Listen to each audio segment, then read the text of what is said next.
que eu senti que recentemente, tipo assim, foi praticamente confirmado, com muita força, é envolvendo o Shanks com aquela tatuagenzinha, né, que revelou nos capítulos recentes, que nitidamente indica que a conexão dele com Marijoa pode ter sido até mais profunda do que a gente imaginava. Eu acho que ele não tatuou aquilo criança e cresceu, né, bebê. Eu acho que em algum momento alguém colocou aquela marca ali.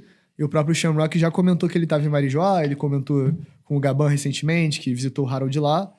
E aí, eu vi recentemente também que uma coisa da timeline do Shanks estava um pouco confusa e ficou um pouquinho mais clara numa correção de volume.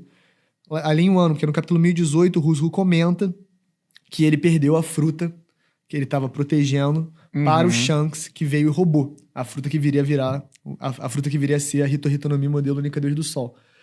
E aí, a gente achava que 14 anos atrás, agora a gente já sabe, 14 anos atrás rolou a treta lá com o Harold, em Elbaf e tal. 12 anos atrás, o Rusru teria perdido a fruta e 12 anos atrás o Luffy já teria comido. Essa era a timeline até a correção do volume. Mas quando corrigiu o volume, mostrou que, na verdade, o Rusru perdeu a fruta há 13 anos atrás. Isso mudou muito minha interpretação dos fatos, porque eu achava que o Shanks tinha partido direto de Marijoa, ou ali dos arredores, roubando a fruta, e ido pro East Blue, e parado lá pra talvez reabastecer e tal, e as coisas aconteceram. Tipo assim, foi realmente um grande acidente. Mas já que ele ficou um ano com a fruta, ele tá no East Blue, é deliberado. Um cara de mais de 1 bilhão de berries, que tava com essa fruta, que tem muito mais conhecimento que um pirata médio, ou até que um pirata nível alto, porque não é só que ele sabe todos os segredos da pirataria por ser ali o filho do Roger de consideração, mas sim também porque ele já, aquela altura, tava com uma maturidade bem grande, já tava com 25, 26 anos de idade, por aí, né? Vamos. Sim. E aí, como você também já comentou várias vezes, faz muito sentido que fosse a fruta pro Ace, pô. Faz muito sentido que fosse a fruta pro Ace. Eu gosto dessa ideia. Faz muito sentido que... Porque tem um gap de tempo ali, né? Porque ele ficou pensando... Se a gente já tem essa noção de que o Gaban vira pro Shanks e fala: ah, você era criança do destino, né? A gente te chamava de criança do destino. Já tem essa impressão que ele tinha um papel que ele sentia que ele tinha que assumir. Talvez ele tenha ido pra Marijoa entender qual era realmente toda a ancestralidade dele, qual era realmente todo o papel dele, toda a constituição sanguínea, o que essas forças políticas significariam pra ele. Mas, apesar disso tudo, toda essa reflexão, porque a gente sabe que o Shanks é um cara profundo, complexo, um pirata muito interessante, ele deve ter olhado pra dentro e falado: cara, se não sou eu, seja pelo que aconteceu em Marijoa, seja o que aconteceu pelo Harold, seja por alguma coisa assim, quem é? Quem é o próximo? O que eu posso fazer pelo próximo igual o Roger fez por mim?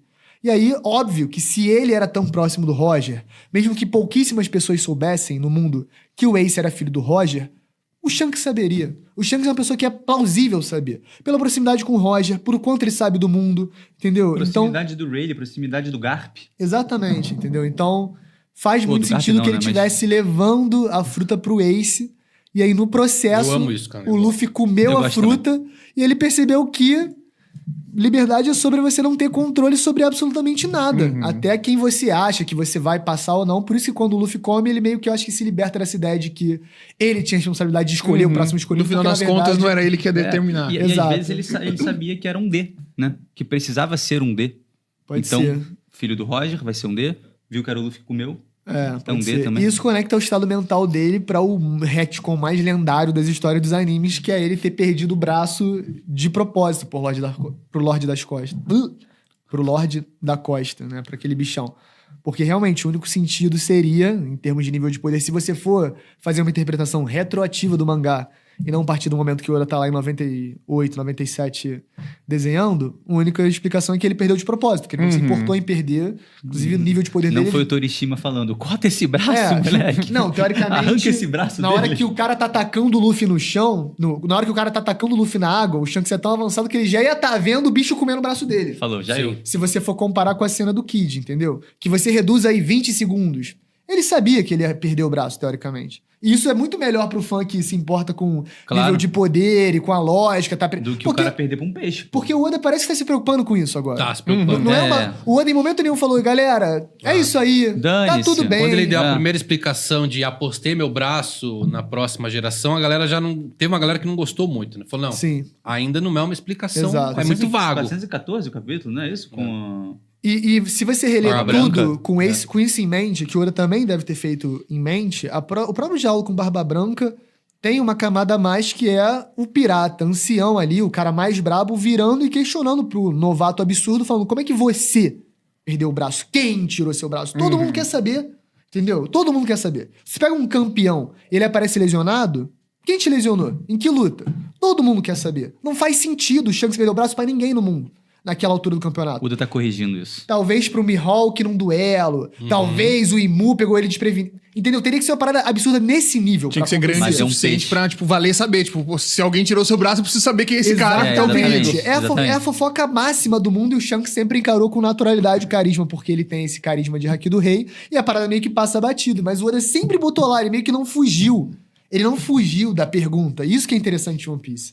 Uma coisa que eu achei engraçada é que, assim, a gente tá falando bastante do Shanks e eu tô olhando pra essa bananinha, parece o Garlin, né? Não parece o pai do cara, pô. Tô olhando pra essa quantidade de bananinha aqui gigante. Todas um cabelinho dele curtinho assim.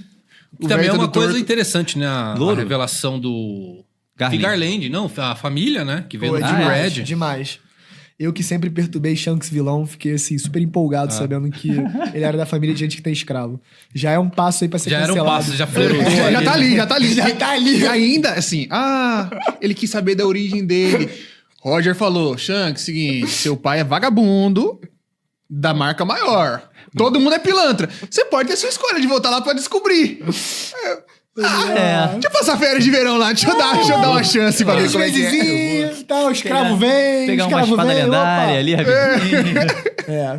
Essa teoria também é legal, né? De que ele pegou a Grifão nesse momento, pô. Essa pra mim é canon, praticamente. Essa é garantida. Essa é garantida. Eu tô muito na cabeça que o Mihawk vai participar desse flashback. Que ele também era um adolescente em Marijoá.